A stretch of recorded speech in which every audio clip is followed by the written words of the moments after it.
तो कहने का मतलब है जिस प्रकार अभी हालात चल रहे हैं वो खराब चलते रहेंगे। लेकिन अगर मैं इंग्लिश में बोलूं तो ब्लो हॉट और ब्लो कोल्ड की स्थिति रहेगी। तो कभी ये तनाव बढ़ेगा, टेंशन बढ़ेगा, कभी डाउन हो जाएगा। लेकिन फिलहाल अभी दोनों तरफ नहीं चाहती है कि ये लड़ाई बढ़े। लेकिन डायलॉग और ये इसमें जो बैठे रहेंगे ये लोग, इस पे कई इनकी प्रॉब्लम्स होंगी।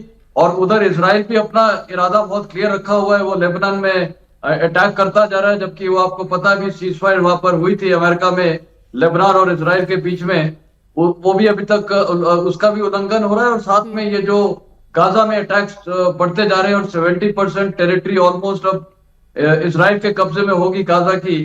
तो कहने का मतलब है हालात तो ऐसे हैं कि बिल्कुल नाजुक हालात हैं।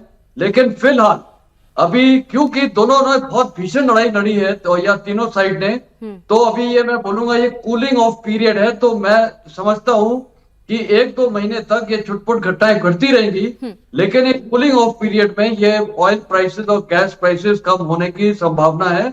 और जैसे प्राइम मिनिस्टर ऑफ इंडिया ने भी आज ही प्रेसिडेंट पेजेस्कियन को बोला है कि स्ट्रेट ऑफ हॉर्मुज में ओपन फ्री शिपिंग होनी चाहिए। अब वो ईरान उसको कितना कब कैसे अमल करेगा वो वक्त बताएगा। लेकिन फिलहाल टेम्पो अभी डाउन है गोनिका। कार्तिक जी, ब्रेंट क्रूड ऑयल की बार बार बात की जा रही थी कि पहले उसके प्राइसेस जब पूरी तरह वॉर पीक पे था तो $110 प्रति बैरल के ऊपर पहुंच गए थे, जो बहुत ज्यादा हाई प्राइसेस है, जिसकी वजह से हर देश में हमने देखा कि किस तरीके से पेट्रोल और डीजल के प्राइसेस में बहुत ज्यादा हाइक हुआ। अब उसी स्टेज पर आकर पहुंच गया है जैसा स्टेज 28 फरवरी से पहले था, यानी कि जब वॉर शुरू हुआ था तब भी लगभग $73 प्रति बैरल था और आज भी लगभग वैसा ही सिचुएशन ब्रेंट क्रूड ऑयल का है। तो अब क्या कहें कि ये जो पूरा कूलिंग ऑफ पीरियड है इसमें ब्रेंट क्रूड के प्राइसेस भी थोड़े कूल हुए हैं, अब ये आगे कितनी देर तक ऐसा रहेगा?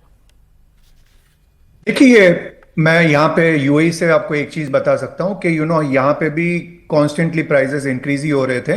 ये महीना पहला महीना है जहाँ पे प्राइसेस डिक्रीज हुए हैं, तो that is good news. Even UAE में काफी लोगों को ये कंसर्न था क्योंकि पेट्रोल प्राइसेस बहुत बढ़ गए थे। दूसरा, अगर मैं आपको कह सकूं तो after a long time UAE से डायरेक्ट फ्लाइट ईरान के लिए वापस खुल गई है। तो ये सारे इंडिकेशंस है कि समवेयर डाउन द लाइन एक इंटरनल सहमति है कि भैया this can not go on and on, क्योंकि ना ही सिर्फ मिडिल ईस्ट या गल्फ को फर्क पड़ता है, बट यहाँ पे अगर स्टेबल नहीं रहता तो it impacts basically the whole of the world. तो मुझे यही लगता है, देखो अभी लॉजिकली हमारे जनरल साहब भी एग्री करेंगे कि इसमें एक ही सॉल्यूशन हो सकता है कि we will have to keep Israel and Lebanon separate out of the peace deal, क्योंकि ना इजराइल मानेगा ना ईरान मानेगा to get its control out of the Houthi and Hezbollah और जो भी उनके प्रॉक्सीज है। तो कहीं ना कहीं अगर आप उसको मिक्सअप कर दोगे ना तो I don't think it will work out at all. But overall मुझे लगता है मिड टर्म जब तक है, रफली अक्टूबर नवंबर तक, तब तक we can expect this blow hot blow cold या talk talk fight fight. Proper full scale war तो I don't see in the next couple of months. Amitabh Singh ji भी हमारे साथ जुड़ गए हैं, foreign affair expert. Amitabh ji, जिस तरीके से इस पूरे मामले में जो शिप्स जो होर्मुज को क्रॉस कर रहे थे, जो पहले क्रॉस करते थे वो लगभग 138 वेजल्स क्रॉस करते थे पर डे, और अब जब से ये एमओयू साइन हुआ है यानी कि आज तक लगभग 15 दिन में जो 284 वेसल सिर्फ क्रॉस किए हैं। ये अच्छा डेटा तो नहीं है सर, 138 एक दिन में वॉर से पहले और 284 सिर्फ पिछले 15 दिन में। क्या ये डेटा और बढ़ेगा या अभी भी जिस तरीके से होर्मुज पर रिस्ट्रिक्शन लगा रखी है ईरान ने और ईरान पूरी तरह उस पर अपना कब्जा जमाने की कोशिश कर रहा है, क्या ये डेटा और घटेगा, ये संख्या घटेगी या फिर आने वाले दिनों में संख्या बढ़ने की उम्मीद है? देखिए, होर्मुज पर ईरान के कंट्रोल का दो फायदा है। एक तो जो उसके अपने तेल दुनिया में बिकेंगे उसकी डिमांड बढ़ जाएगी और वो होर्मुज को बाईपास करके बंदर अब्बास से निकलते हैं। तो कई बार क्या होगा कि उनके वेसल्स को प्रेफरेंस मिलेगा, दूसरों वेसल्स को प्रेफरेंस नहीं मिलेगा। लेकिन इस समय आप वॉल्यूम की जो बात करें कि बहुत कम वहां से जहाज निकल पा रहे हैं, मुझे लगता है ये इसी तरह कुछ दिनों तक चलेगा। मैं ये मानता हूं कि ये 3 महीने तक ऐसा ही रहेगा जब तक स्थितियां जो है सामान्य नहीं होंगी।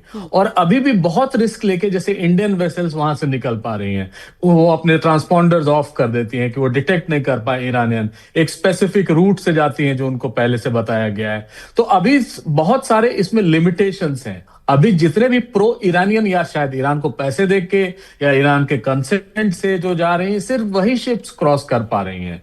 लेकिन अब ईरान जब दुनिया में तेल बेचने लगेगा, जब पूरी तरह से वो ओपन अप कर जाएगा, जिसकी प्रक्रिया शुरू भी हो गई है, मुझे लगता है उस समय वो हॉर्मुज को रोकने की स्थिति में नहीं रहेगा। क्योंकि वो कैसे कहेगा कि बाकी जो खाड़ी के देश हैं, कुवैत है या बहरीन है या यूएई है, वो तेल इधर से नहीं निकाले, हम निकाले, यानी ईरान निकाले, तो वो एक प्रॉब्लमेटिक होगा। और उस पर भी मुझे लगता है एक ना कोई जब ये डिटेल निगोशिएशंस होंगे तो उस पर भी एक कुछ मतैक्य बनेगा। लेकिन पहले वाले वॉल्यूम आने में, जितना आपने भी बताया 130 या 35, वो वॉल्यूम आने में मुझे कम से कम 3 महीने, क्योंकि अभी भी संशय की स्थिति है, अभी भी किसी समय फायरिंग शुरू हो जाती है, अटैक शुरू हो जाता है। तो जितने भी बिजनेसमैन हैं या जितने भी इसके स्टेक होल्डर्स हैं, उनको ये पता है कि कभी ना कभी जब ये खुलेगा, जब रास्ता बनेगा, तभी वो श्योर हो पाएंगे कि अपने नाविकों की सुरक्षा दे पाए, अपने माल की सुरक्षा दे पाए, तभी वो, और इंश्योरेंस कंपनीज भी उस समय तैयार होंगी कि वो रिस्क ले सकती हैं।